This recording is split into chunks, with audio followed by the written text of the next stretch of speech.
Conrad Kiechel.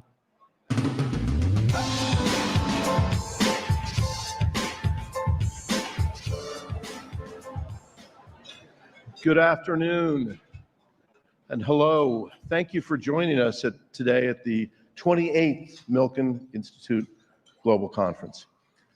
It's always wonderful to be able to come together in person and never more so than now. The theme of this year's conference is, as you see, Toward a Flourishing Future.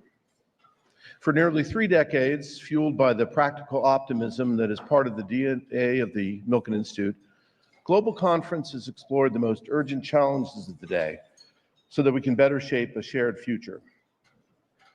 This year, we gather in a time of disruption and uncertainty, which will certainly be the focus of many discussions and debates in these days. Even so, there endures a reassuring backdrop of promise, given transformative advances in generative artificial intelligence, biomedical innovation, and so many other fields. Throughout the conference, we have woven threads that address human flourishing. To us, that's more than just promoting prosperity. Flourishing also means fostering conditions in which individuals can reach their innate potential and live lives of meaning and purpose. We hope that that inspires and informs your experience in the next hours and days. I know that the discussion that is about to take place on this stage, business and the global economy, driving growth and innovation, will be both informative and, since it is moderated by the Wall Street Journal's Gerard Baker, lively. Again, thank you for joining us and have a wonderful global conference.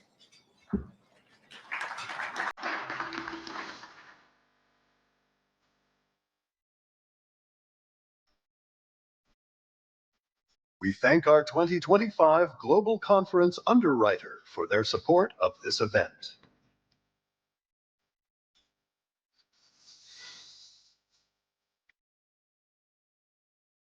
We gratefully acknowledge the participation of the following organizations whose generous support makes this conference possible.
We thank the following media partners for their participation at this event.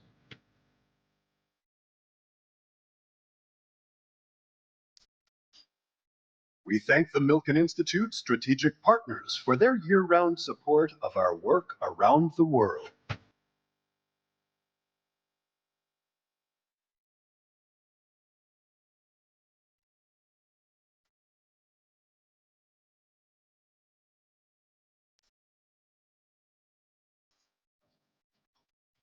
Please welcome the panel on Business and the Global Economy, Driving Growth and Innovation.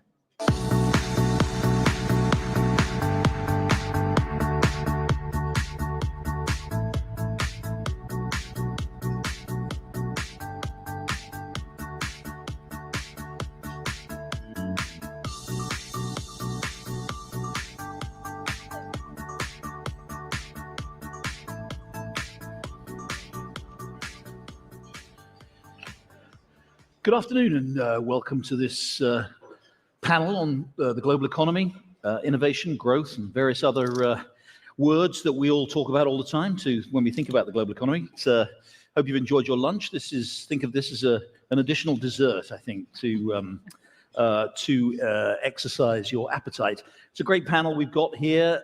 You know them all, so I don't need to go through introductions. I'm going to get straight into it.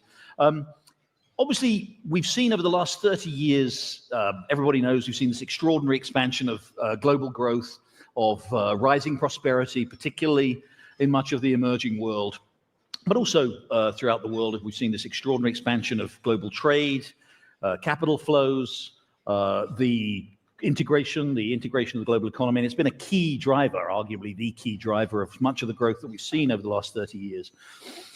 Whatever happens, and we're not going to get into too much detail about what's happening right now between the US and its trading partners over tariffs and what kind of deals, what kind of concessions the US may be able to make. All this is taking place against the wider backdrop of much of that globalization, if you like, not exactly going into reverse so far, then at least it seems to have stalled. We've seen both political challenges, geopolitical challenges, rising concerns about national security. We had the pandemic and all the concerns that that gave rise to over global supply chains and the desire to protect supply, to improve resilience.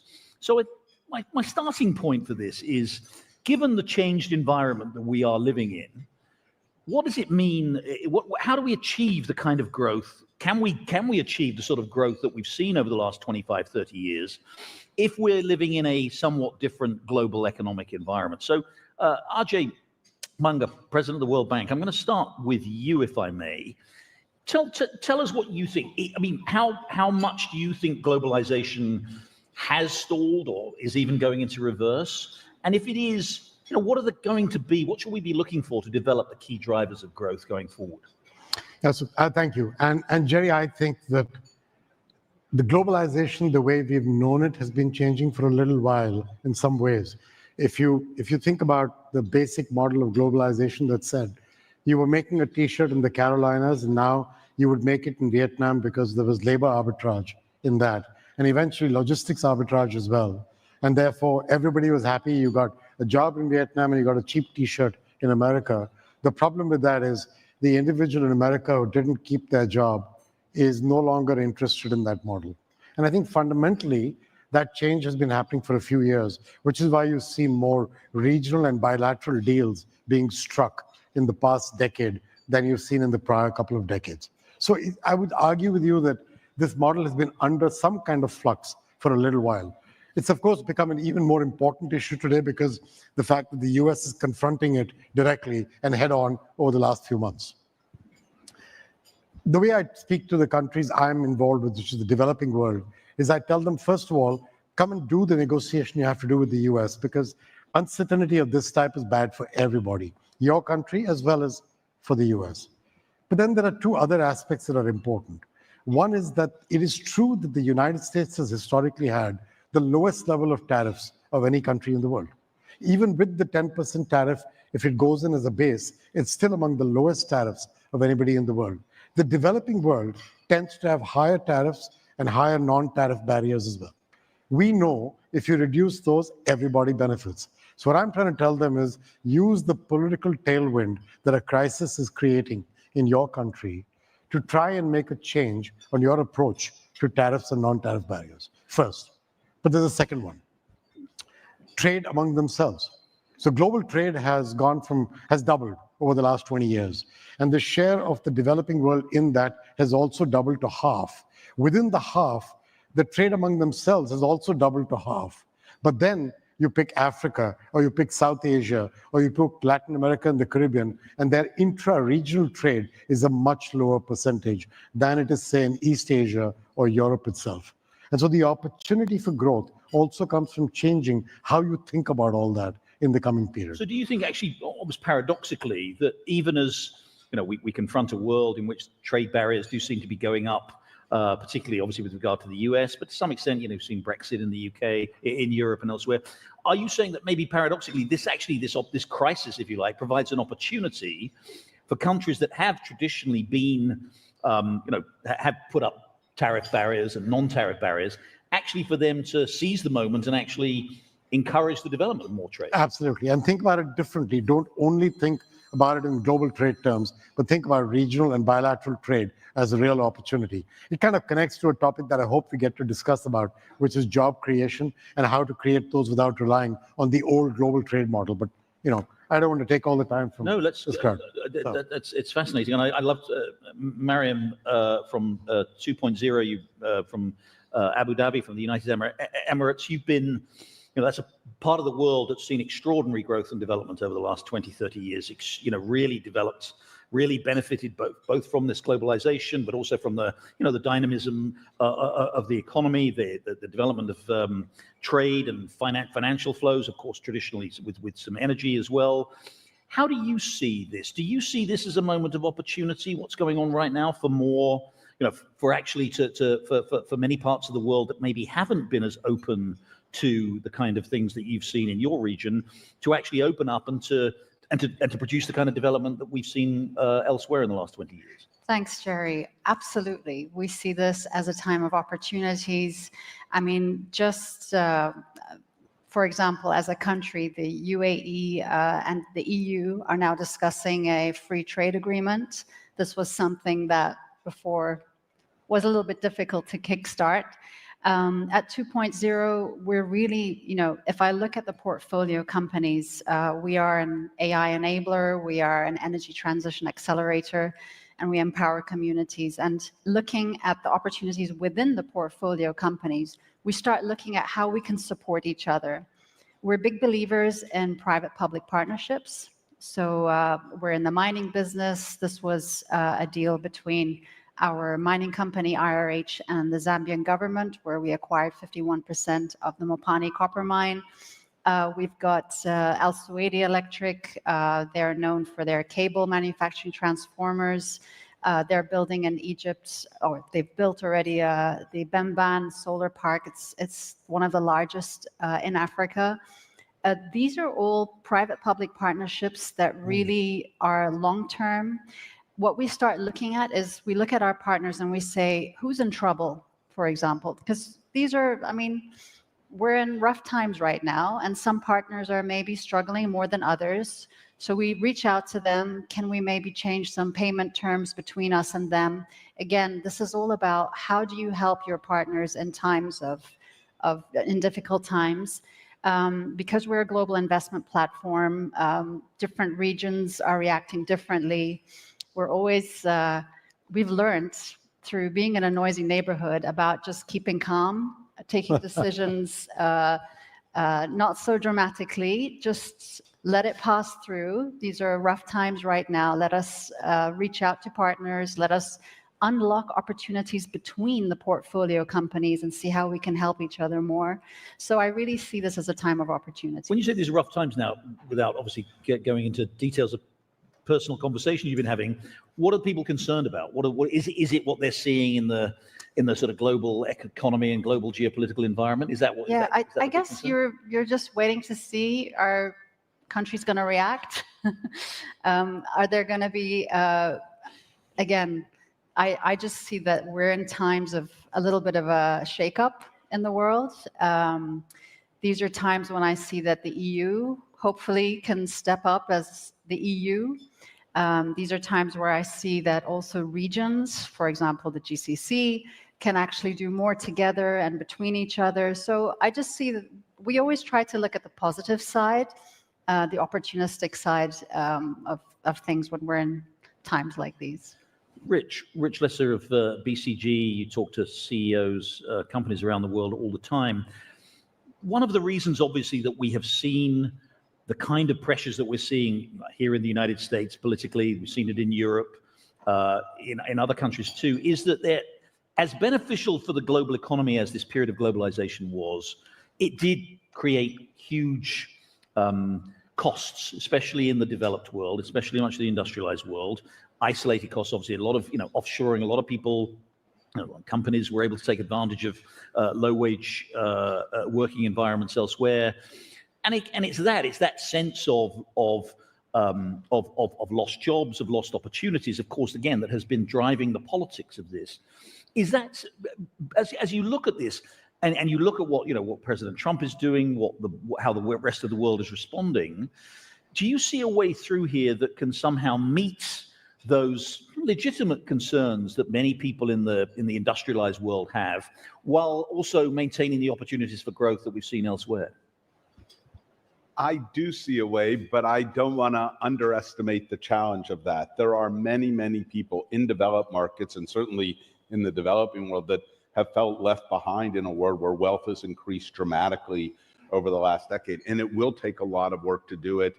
And I think the failure to really take that on in a meaningful way is part of what's led to this really dramatic set of announcements around trade that have opened up this negotiation with a highly uncertain endpoint to it right now.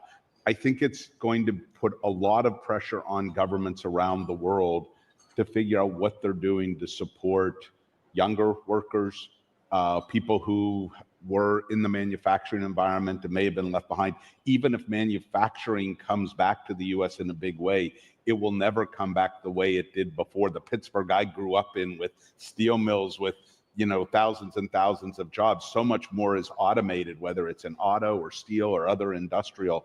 So I think that a lot of what needs to happen will be, how do we invest across the workforce? How do we create opportunities, but not think of it as going backwards, but what we're building looking ahead. And that's going to be the real pressure, because I think we always tend to remember history, particularly in a place like the United States. It's had such many years of prosperity. We look back with rose-colored glasses, but we won't go back to that. We'll have to go forward to something different, but it has to provide a broader base of opportunity than the world we've been in. Without asking you to comment on the specifics of the politics, do you think this idea, there is this idea, which President Trump very much promotes, Scott Besson has talked about it, Howard Lutnick, that the US can somehow recreate a manufacturing base. By the way, it has a significant manufacturing base already, a very large one, but they can recreate large numbers of manufacturing jobs. And it can do that in a way that is also consistent, obviously, with the demand for relatively low prices. I mean, that seems to me to be the conundrum here. The US is really not going to bring, Ajay talked about T-shirt manufacturing in the Carolinas. We're presumably not going to be reshoring those kind of jobs. Do you see a possibility for more of the high-tech, the high-end jobs coming to the US, or is that where is there a real potential for growth there, or is that also just kind of ultimately at the margins? I do see that, and I thought Secretary Besant this morning was terrific in trying to sort of share the overall narrative of what the administration was trying to do, and to sort of show how we're looking at a journey that's only partway in, and it's hard to project where that will net out. I don't think it will be at the magnitude of in terms of the magnitude of jobs. Anywhere in the world, manufacturing is going to reduce as a share of global capacity of jobs. I think even in China, a lot of the latest factories, they've grown a huge share of global production. Up to 35% of global production is now produced in China. But many of the modern factories are done in a much more automated way. But I do think there's a possibility. And frankly, it was right to call out, and it's really important, the loss of competitiveness in the US on key technologies is really substantial. If you compare where the US was in terms of industrial competitiveness 15 years ago, I'm not going back 50 years, versus today, there's been a marked decline. And I think finding ways to spur that, whether tariffs will be the ultimately, we're in the middle of a negotiation, so I don't want to presume the outcome, but whether tariffs is the outcome versus some of the tax and regulatory incentives, the encouragement to build, hopefully investing in technology, making it easier to educate a population. We need more engineers. We need to do a lot of things to strengthen the industrial base in this country. And so whether that'll be achieved or not, I don't know, but I think it's an important requirement. Gilberto Tomassoni from JSB Brazil, obviously, but again, a global business. How do you see, say the next 5 to 10 years in terms of the global opportunities in your business? What are the challenges that you're going to face? Are you expecting to see, growth of opportunities in that time, or are we going to expect a world where those global opportunities are more restricted? I strongly believe that food sector is should be placed should be the center of the agenda for the sustainable growth. We see population grow. We see trends of the market grow, change in terms of to have more consumption of proteins. We see that if we want to have a sustainable growth for countries, for companies, if we want to reduce poverty, hungry, we need to look for agriculture, for food system, because 68% of the adults that live in poverty rely on the agriculture for these livelihoods. And the other part, agriculture could be a strong opportunity for growth. First, because we have more consumption of protein. The second, because we need to tackle the climate change. By the way, I believe that we can change the agenda, not climate agenda, but food security agenda. Because we know today we have 2.3 billion people suffer severe or moderate food insecurity. 630 million people live in have hungry. This is something that the world should be thinking about. And we see the agriculture, the opportunity for growth. And how agriculture can grow? There is many ways to grow. But one thing I want to stress here, we need to put at the center of the agenda agriculture as opportunity for growth and for tackle the climate. And just if you make the calculation today, just less than 4% of the investment in tackle the climate challenge goes to agriculture, and less than 1% to go to the developed countries. Means that we need to reframe all of the strategy for tackle the climate. Climate should be food security. And beside of that, you see, look, and how we are growing food security, a lot of innovation. But innovation not goes just for technology innovation. Means that innovation, how we produce, innovation, how we consume, innovation, how we live. When we talk about innovation, how we produce, we need to scale regenerative agriculture. We can, with regenerative agriculture, we can treat the health of the soil, we can fix the carbon in the soil, and we can boost the biodiversity. Right. Means that food security, it's for me, it's an opportunity for growth. Okay, so let's look at the components of growth and how they might be developed and what we might achieve. Every economic student knows that growth ultimately comes from labor growth and productivity growth. So let's start with labor, Ajay. And I know you made a very important point of this at the World Bank. And jobs, what kind of job? We'll come on, by the way, and talk about artificial intelligence and technology and how that both enhances and perhaps challenges the employment situation. But give us a sense, where are the jobs coming from in the next 5 to 10 years, Ajay? So the developing world has 1.2 billion young people who are going to come through the pipe ready for a job in the coming 12 to 15 years. And everybody talks about that as a demographic dividend. And I think it is if those people get clean air, clean water, healthcare, and education when they're growing up. But once they're available to work, they either need to work with somebody or have a chance to be an entrepreneur, kind of what Miriam was talking about. I think that's a key aspect of this. The problem is the same countries that they're growing up in are currently forecast to generate 400 million jobs or so in that period. Now, forecasts are not destiny, and forecasts are made by economists, and they can be wrong. But you can't be wrong by 800 million people. So we have a problem. And this so-called demographic dividend is not a light at the end of the tunnel. It is a freight train coming our way. And the reason I talk about it that way is, if today you're worried about social unrest or socially incompatible circumstances, or you're worried about illegal migration, you just need to wait 5 years and see the multiplier effect of that. Europe gets, on the average, 3 million legal migrants a year and 600,000 illegal migrants. If you wait 5 years, the number from Africa itself will multiply many times that number. So that's the crisis that I see if we don't do something about it. What I'm saying you have to do about it is to focus on sectors that do not have the same model of outsourcing of OECD jobs. And there are plenty of those. I'll give you 5 sectors we're very focused on very quickly. One is infrastructure. Bridges, roads, airports, healthcare, education, digitization, electricity.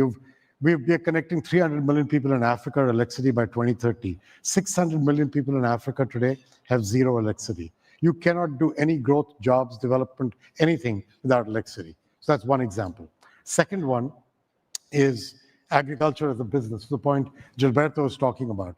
The biggest problem in the emerging markets is smallholder farmers, their kids don't want to be farmers. They think of it as a dead end. So what they do is they sell their land, and when they sell the land, they think they're rich. 4 years later, they're in shanty towns in urban cities called the urban poor. That's what happens to them. You got to find a way to keep them on their business, in their farm, and thinking about it as a future. The best way to do that is cooperatives, technology, better fertilizer, better marketing, better produce, better prices for their produce, an AI tool that if you were to use a phone, you could say, I see my crop has that sickness, and here's what I can get from my cooperative, a spray that can fix it. Simple things, Jerry, that are possible to do with what we can do today. A third one is primary health care. Now, obviously, you need a healthy population for jobs, but think of it differently. If you deliver primary health care into the population, you will create jobs for nurses, medical diagnostic readers, midwives, PPE manufacturers, pharmaceutical manufacturing, not just doctors. And so we've announced we're going to reach 1.5 billion people with primary health care by 2030. Fourth is tourism.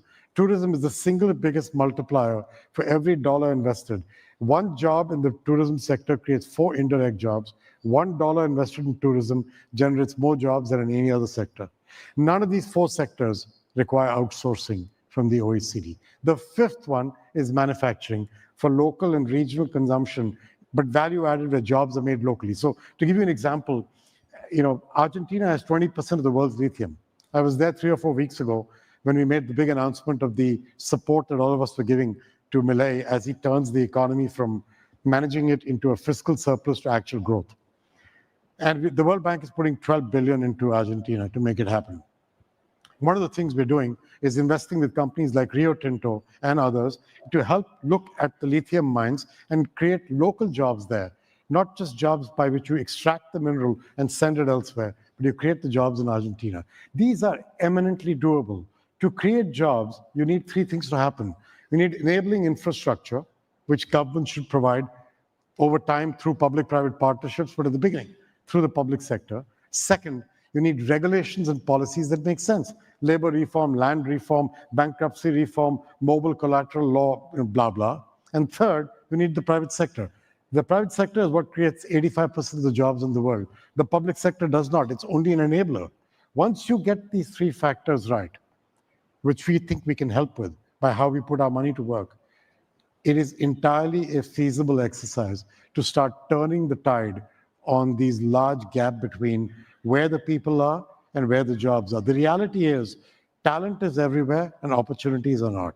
Our job is to change that picture. That's a fascinating way of framing it. And Miriam, I want to come to you because I know a lot of the things that Ajay just mentioned there are very much the activities that your business is involved in. You talked about infrastructure and minerals and energy and others. So obviously he's identified all those areas and he's identified the scale of the potential crisis in terms of the labor, the excess labor supply that will be there. So how do we meet? What are the financing mechanisms? What are the investment?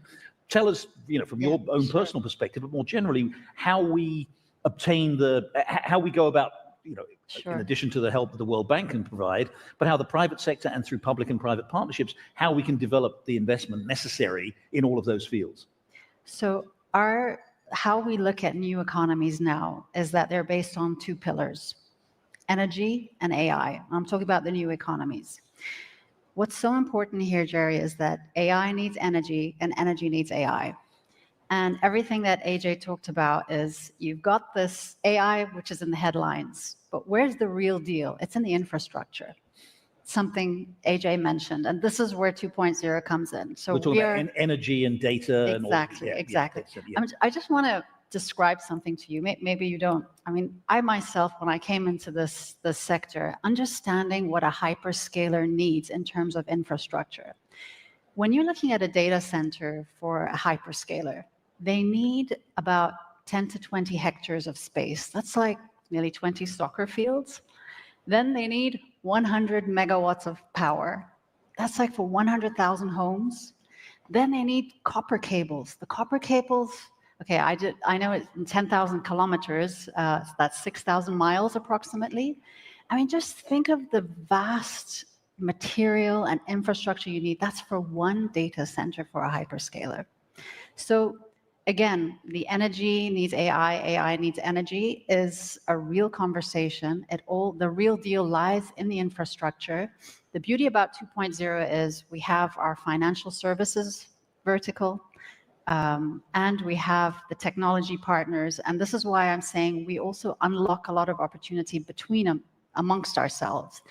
And for any new economy to thrive, as AJ mentioned, everything that you need, the energy is the underlying substance that you need to power any new economy. And that's why it's so important to look at the different, I mean, we're looking at solar, we're looking at gas, we're looking at BESS systems, which are the battery energy storage systems.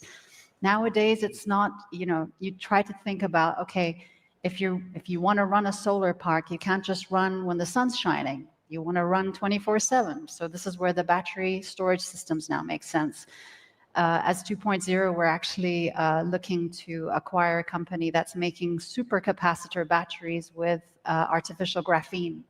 Very interesting. Again, we're trying to look at scaling up. We're looking at the opportunities because we're fundamental believers that energy and AI are the foundations of any new economy. Are those, especially renewable energy resources, available at scale? Yes. I mean, and at cost that makes it attractive on the scale. We're still a carbon-rich economy, and especially now we have an administration in Washington that is enthusiastically pro-carbon, perhaps unlike the last administration. But are the opportunities really there on the scale to meet the kind of demands that Yes. we've been talking about? So again, this is coming from the UAE's DNA, 2006. Where it's hot and sunny. Exactly. Yeah. So 2006, Yeah. believe it or not, before anyone was talking about renewable energy, we set up Masdar City, again, with the belief in we need to diversify. We can't put everything into one energy source. We need to build the knowledge. We need to build the talents around it. We need to build the infrastructure around it. And it's a journey. That's why we always talk about the energy transition. And that's why 2.0 is accelerating the energy transition. In some places, it makes sense to go solar and wind, and other places, it doesn't make sense. So we really need to take a pragmatic approach at anything we do and look at what makes sense and what doesn't make sense. And again, going back to poverty, going back to survival, there are just some situations where it's like, okay, it cannot just be that we expect some countries to just switch a switch and say, that's it, you're only going to run on green energy. They can't. They need food. They need electricity. So we need to give them that transition to then help them and think about things like how can we reduce waste, how can we reduce emissions at the end. But again, we're big believers in this pragmatic journey. I want to come to Richard and Gilberto on this topic too, but Ajay, you quickly wanted to chip in. I actually just covered it. Exactly the point. Accessible, affordable energy, to me, is a human right. And therefore, getting that right is really important. Without energy, you don't create jobs. Without jobs, you don't kill poverty. So I think getting this sequence right, It's not always renewable. So in our 300 million people being connected in Africa, part of it is renewable energy, part of it is connecting grids, which are already connected to non-renewable energy, because the idea is you've got to make an energy compact plan that suits that country at its point of time and then help it transition and do so responsibly over time. So in some countries like Senegal, which are sitting on gas reserves, why would you not help them use some of that gas as part of a transition fuel? Let's remember, Europe lives on gas other than France, and the US is the world's largest gas exporter. So we should just kind of get this in context and think about it in a local sense of what's relevant to that country. She said it really well. I completely agree. Rich, as we know, the US has dominated in these areas that we're talking about, particularly AI. Obviously, we've seen the investment that has gone into US companies, into US, and all of the things that Miriam was talking about, the data centers and the energy and everything else. And the US, in fact, generally speaking, until the last few months, has dominated these inward investment flows into the United States, and these areas have been huge. Is there, and maybe that's turning around now, as I say, in the last few months, we've seen, especially some of those high valuations we've seen from some of those kind of AI-related companies maybe coming down a little bit. Is there the capital, frankly, in the current circumstances, especially given the kind of uncertain economic and broader financial climate we have, to make available the kind of financial resources that's necessary to build this sort of development? So my sense is the key will be showing whether you can generate return off of this AI in the productivity and the incremental value you create in companies. A lot of the wagers so far has been, if we build it, this AI will be so powerful that the benefits will prove themselves out. Companies will want to invest massively in this, the way they've invested in other technology infrastructure over decades, and that will lead to a massive scaling and will provide the fuel, the revenue that will allow for this. But the bet is that companies in the rest of the economy, not the hyperscalers, will be able to use these technologies in a way to drive real productivity. And to me, what is so encouraging, particularly about the last 12 to 18 months, is we can now see examples of companies around the world, not just US companies. When I think of the 8 examples that jump to my mind of the places where people are using AI now to drive value, one is a large mining company in Asia Pacific. One is a huge manufacturer in Asia Pacific.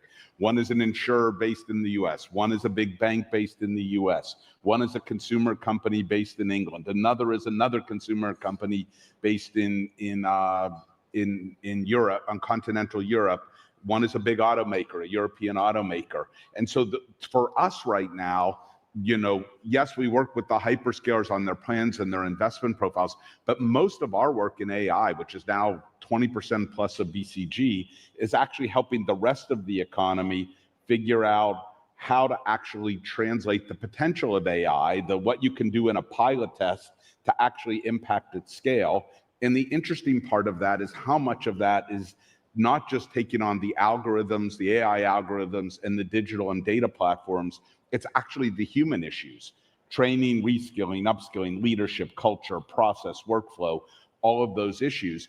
And I'd say about a quarter of leading companies really feel like they have their hands around doing it, at least in some parts of their organization, and 3/4 are somewhere on the journey to getting there. And if I can just make one last point on this, what's so encouraging to me about what is happening in AI in terms of translating it into value is it speaks directly to the points that Ajay raised. When you look at those 5 areas he highlighted, in agriculture, AI and digitization has a huge role to play. In education, it could be transformative. In health, it will be transformative. That in so many parts of what we need, not just to lift the developed world to the next level of productivity and growth, but to actually help emerging market countries around the world, AI has an enormous unlock potential to help get those countries onto the next plateau of productivity and growth. Gilberto, can you talk a little bit about AI as it affects in your business, how you're implementing AI solutions in agriculture and food, especially in the broader field in which you're working? How is that? How are you implementing it? Jerry, I want to get a broader approach on this AI because I back the first question and I want to address what Ajay said as well. When we talk about agriculture, because our core is based on agriculture, and if we want to grow and to develop economy, to develop and tackle the hunger, the poverty, and the social development, we need to see sustainability and not just as a protection of the environment, but the huge opportunity for increased productivity. If you tackle in this way, we can use AI, we can use biotechnology to increase productivity because means that be sustainable means to produce more with less. And if this is first one, the second one, for me, it's important. We need to support the small farmers. Because the small farmers, as I mentioned before, how is the poverty, how is the hunger, the small farmers, they produce 30% the food that we consume, 30%. And we need to support them to make these transitions from other, and to allow them to access technology like artificial intelligence, biotechnology, and with how you can do that? If you are a technical assistant and you'll be smart on the financials, because we need to support long-time payback and to address the risk of the investment of the small farms. And if you are do that, we are make a transformation, a social transformation, not just a climate transformation, it will be a social transformation, and it will be much sure in terms of protect the environment. Miriam, talk a little bit more about the public-private partnerships and what that approach, and actually Ajay too, I'd like your views on this, and what the opportunities that obviously exist, but also some of the concerns, some of the risks. What do private investors, what concerns do private investors have about the kind of partnerships that you're dealing with, or other countries have been dealing with? I mean, again, with the areas that we're looking at 2.0, whether it's mining, energy, AI, these are huge endeavors that one company cannot do on its own. And that's why the partnerships are so important. And what we've kind of consistently been looking at is, we're looking at sort of the infrastructure projects that really have scale. And that's why investing with or alongside governments is very important in the things we do. As I explained, the Mopani copper mine, this partnership with the Zambian government, they have a target. They're like, we want to reach 3 million tons of copper by 2030. Okay, here we're coming as partners with you.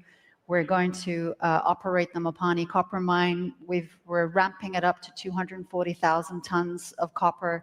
We're actually bringing in E.0, our energy arm, into the scene to green it. We're bringing the AI into it. We're bringing safety into it. I mean, when we started with this mine, imagine 2 kilometers underground, you had 500 meters apart poles with landlines. And if something happened, I mean, you can imagine you have to run 500 meters to be able to get hold of someone. But we digitized the mine and we brought signal 2 kilometers below. So safety's up, efficiency's up. Sorry, guys, it's really cold up here. I don't know if my nose is running, so sorry. The wind. Yeah, it's really, really cold up here. We're using up a lot of that, a lot of that energy on air conditioning. Exactly. So thank goodness LA is sunny today. Yeah, exactly. So these partnerships are so important. Again, you were talking about jobs. So this mine in particular created 2,000 jobs. for the local economy. We really made sure in the supply chain, we looked at local procurement, we looked at women empowerment, how we can have women do more work. There was a great example, some of the waste from the copper was used for jewelry making. So many things we could look at how we could really ensure that we're supporting the government, we're supporting the communities, we're looking at upgrading a hospital. There's a lot you have to do socially as well when you're in the mining business. When we look at energy, I mean, we've got, there's a company, Beltone, they're a financial institute in Egypt. They basically mobilized the capital needed for Al Suwaidi, which is our cable and transformers and EPC contractors to help with the Benban Solar Park. So it's just, we're seeing so many opportunities in public-private partnerships in mobilizing capital, mobilizing technical services, and then scaling up the projects. Ajay, I mean, you could answer the broader question, but also if you can think of, you can give us specific examples of Absolutely. kind of partnerships that have that have been very Sure. effective. So look, if you want to do all those 5 sectors I was talking about to create jobs, there's no way you can do it with either public money or multilateral development banks or philanthropy. The quantum required is many multiples. The only way you will get there is with the private sector's capital and technology and innovation and that kind of stuff. So we set up a group of CEOs who were advising us on what is it that the World Bank kind of institution can do to enable you in the private sector to bring more money to play in those sectors. And it turns out there are 5 clear things. Those are the 5 examples. The first one we talked about, regulatory policy clarity. And I remember this from my days as a CEO, for which I miss enormously, by the way, but that job, at the end of the day, if I did not have clear regulatory policy certainty in a country, I would take my marbles and play elsewhere.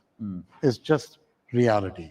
And therefore, countries cannot always point to someone else not coming if you don't get your own house in order on policy and clarity of that. That's the first piece. So in the 300 million people being connected to electricity in Africa, the first thing we did, we got 27 heads of state and their finance ministers and energy ministers in a conference in Tanzania in front of private sector players, including people from the UAE who came there in big numbers. And the idea was, tell us what your energy compact plan is for the coming years. And the World Bank said, if you execute that plan, we will give you budgetary support on a pay-for-results basis.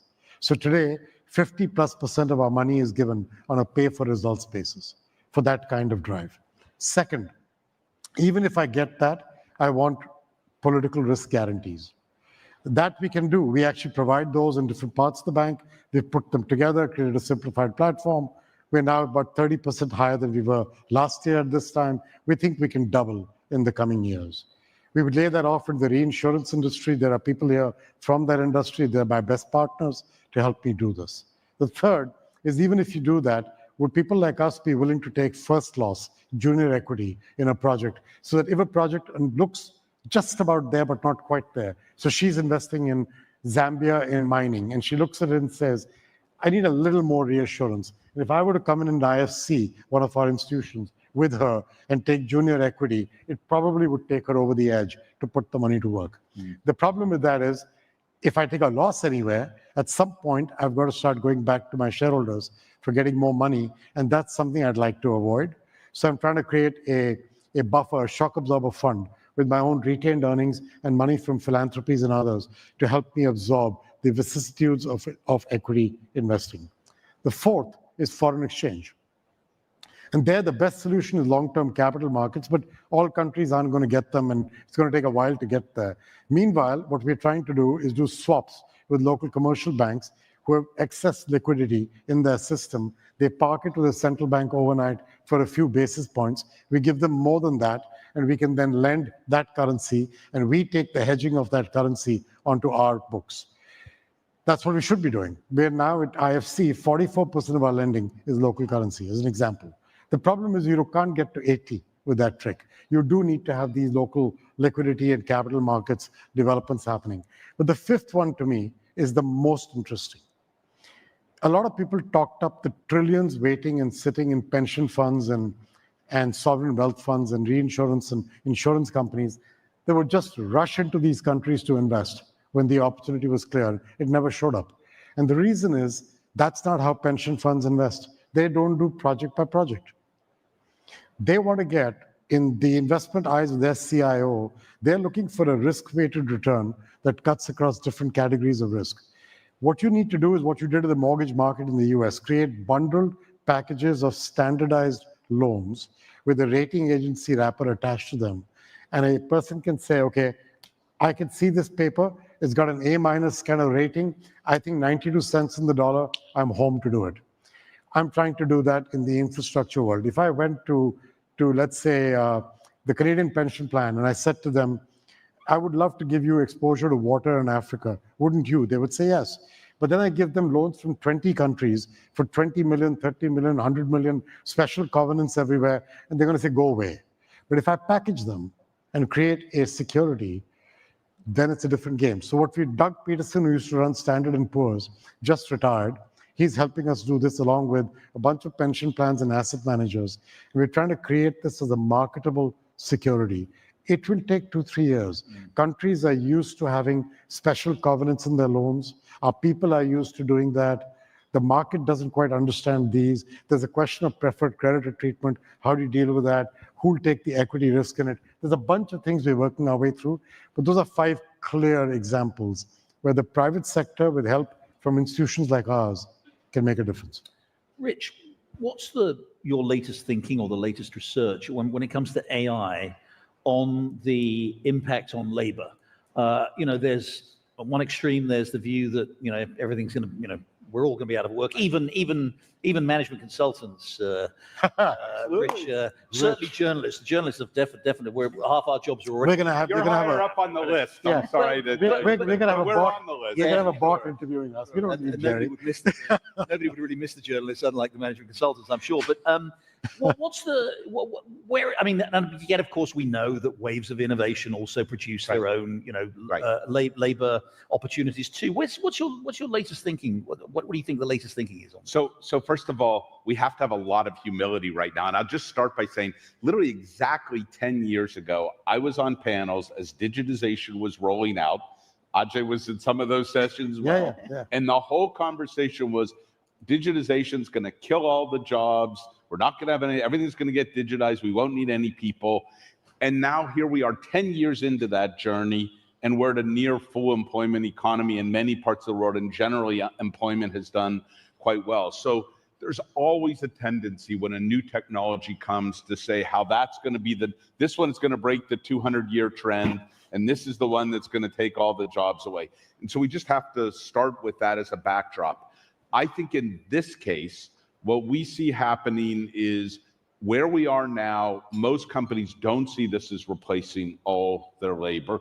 They see this as helping to remove tasks from people that the machines can do equally well and sometimes better, and to enable people, whether they're customer service workers or software writers or marketers, to get leverage in a way that they've never gotten leverage before, whether it's a machine listening, an AI tool listening into the customer service call to help advise them to be able to make that call both better for the customer and shorter, or whether it's actually cascading a marketing campaign around the world, or whether it's actually writing a lot of the software that would be written. And so right now it's more of a partnership model. I would, however, make 2 caveats. One is these technologies get better every year. The most obvious is the GitHub, Claudes of the world that will be writing software better and better, and really putting at risk a lot of traditional software jobs that got written. And I think the second is that companies are learning. They're in a learning stage now, and they may learn more about how to do that. So my expectation is we will see enormous amount of individual task displacement with AI. We are already starting to see it in leading companies, and we will see it in more places. We will also see it opening up new ideas we haven't had before, just like every generation of a technology revolution. But it will be more pressure than we've had because of the speed. Do you think it's a big growth driver? I mean, I've seen some people estimate, rethinking their estimates of trend growth in, especially in the developed economies. And Gilberto, please feel free to talk about AI as well here. and actually saying that, we've been locked in this, but, the US has maybe had 2.5% trend growth for a while, Europe a little bit less, but actually it could be a real productivity enhancer and a real driver of accelerated growth. Do you think There's no question. I mean, and I want to highlight it in both senses. I think it will be productivity in an operational sense, things that you can just do really efficient with these tools that you couldn't do before. I'm also probably even more excited and hopeful in what it can do to help us be just more innovative. I mean, we are working with leading biopharma companies who are using these tools to generate new molecules, new ways to tackle diseases, new approaches. And so I'm actually hoping that some of the things we'll be most excited to talk about in years is where we use AI to unlock a new way of thinking, a new idea. And it's the combination of people and technology to come up with something that people alone have not been successful so far. I can give an example how we are using AI in our company. First of, we use to connect to the consumers. With the AI, we are able to connect direct to the consumers. We are able to exchange information with the consumers. We get more insight to develop the product, the needs, the consumers, the wants. Is the first one, is the most important for a food company, to be in touch with the consumer needs. The second one is help us to better predict forecasting the demand. We work with the retailers to get the data of the retailers and they predict what is the consumption and to produce exactly what we need to avoid waste. About the waste in the retail, about the waste all of the supply chain. The third, we use to improve productivity inside of the factory because we get more data, we are able to better produce. The third, in the farms, we use the AI to better take care of the health of the chicken, of the hogs, or of the cows. Because we get more information, we are connected, we can predict, we can use. UI is everything. But I want to add another thing, that we are now talking about AI. I totally agree, and we use as much we can because we want to improve productivity, we want to produce more with less. But there is biotechnology that has the same potential or more potential than the UI to transform and to increase productivity. In our company, we are investing in center of biotechnology to not just to produce cultivated meat, but to help to understand all of the environment in order to predict to be health of our herds and to predict vaccines, to predict everything. I think it's to produce seeds that can support less water. I think there is a huge opportunity for growth. I think the combination of biotechnology and AI, we can really speed up the productivity and accelerate everything they can. I'm so confident that there will be change a lot. And this will be affect our productivity. And we are affect our productivity. We can produce more. And we need to produce more with less. And I just to repeat myself, this is for me is a fundamental to produce more with less because we have more people to feed. Jerry, I just want to jump in for quickly. I've got one final question. I also think that AI is going to help us to solve the global challenges we have, whether it's food security, whether it's water security, whether it's energy security. I do believe that AI is going to support us in that. Again, this is why it's so important for the new economies to scale up energy needs, AI needs. Again, this is how the UAE really, when I think about the forward thinkingness of the UAE, so the Abu Dhabi government is already set to become an AI-driven government by 2027. We set up a budget for it. Infrastructure is starting to grow. We've got an AI officer in every local government. On the business side, we're AIing our operations, taking it down to our subsidiaries. I think within 6 to 8 months, you're going to see a huge change in productivity and efficiency. And I do believe, again, I look at this very optimistic. By the way, on the education side, in the curriculums in September 2025, all schools in the UAE will have AI from kindergarten all the way up to grade 12. It's happening, it's real, and I do believe that it will be a game changer and it will be our support to solve some of these global challenges we have. Okay, I'm a journalist and one of my daughters is a teacher, so that doesn't look very good for our family's income. But we're down to the last few minutes, so very quick final question to all of you, and just give us a 1-minute answer if you would. Pretty well everything we've talked about here about how to develop opportunities for growth have come down to things like deregulation. Ajay, you've talked about the importance about that, openness, economic openness to trade, there's investment, risk-taking investment in some of these new innovative technologies. And yet, and this is almost a sort of a political question, there is a tremendous amount of insecurity that people feel right now. I think a simple way of explaining so much of what's gone on in the world politically in the last few years, whether here or in Europe or in other parts of the world, is this rising sense of insecurity. There's insecurity, there's geopolitical insecurity, which we've obviously seen on a big scale, in the Middle East, in Europe, in Asia. There is economic insecurity, people concerned about, uncertain times. There's technological insecurity and almost an existential insecurity driven by AI, despite what we've talked about. People feel is that, what's the future? Not only is what's the future of my job, but what is the future of me as a human being in a world dominated by AI? And I wonder, again, just very quickly from all of you, in that environment of widespread insecurity, there's migration insecurity, people are concerned about things like that. Can you really, is that a favorable environment in which to make some of these pretty big changes and investments in direct investments, but also things like changes in political environment and policy and that kind of stuff? Is that really, isn't there a tension there between this rising insecurity and the need for us to be more open and be more bold and risk-taking? Very briefly, each of you. I think there's absolutely the right time to do it, because insecurity creates the opportunity for us to actually do things differently from what we were doing till now. Otherwise, where is the impetus going to come from to change that? And I believe that this is the kind of conversation and the kind of opportunity that we see ahead of us in the coming period. I will tell you, despite what you say, I meet governments and countries and private sectors all over the world. In the last 2 years, I have traveled more than I did in the previous 3 or 4 years, if that were possible.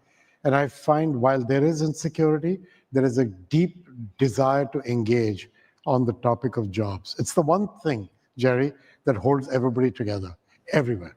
Mariam? Opportunity for change is always good. Yeah. I got all the CEOs of all the companies under 2.0 together. We spoke about, first of all, what we're seeing. We spoke about opportunities. We spoke about helping partners in need. We spoke about distressed assets that could be now interesting to look at. So we're always looking at the half glass full, not empty. Rich? Yeah, great point. I have some sympathy for the way you posed the question, meaning I think when people are feeling insecure and uncertain, there's more of a desire to hunker down than to be bold and to invest. And I do think that's a challenge in the world right now, the number of people feeling uncertain and insecure. And I think that the real question is, can we create a generation of leaders in the private sector and in the public sector and in the social sector that can show that they can use these technologies with citizens in mind to make a better world for people, whether it's people in a local community in a developed country or whether it's an emerging market. And I think there's an enormous pressure. It is harder to be a leader right now than it has ever been, because it's not just about delivering the next quarter or the next couple of years.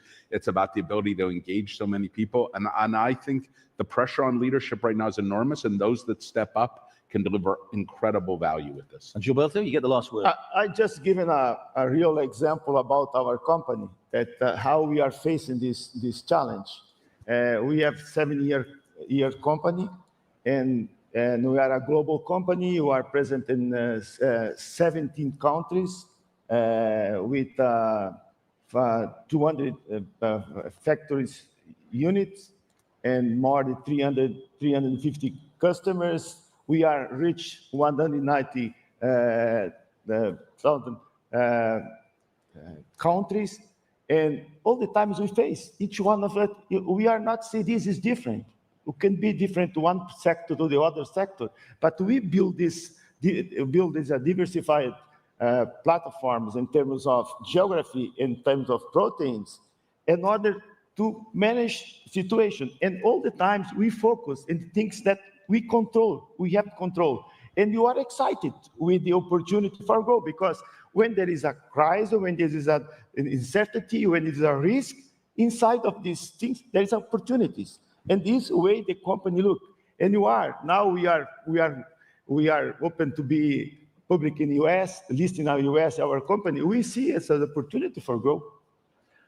Ladies and gentlemen, I think we proved that AI may be about to replace us all, but human beings can still host a pretty good discussion. So please join me in thanking this excellent panel for this great conversation. Thank you.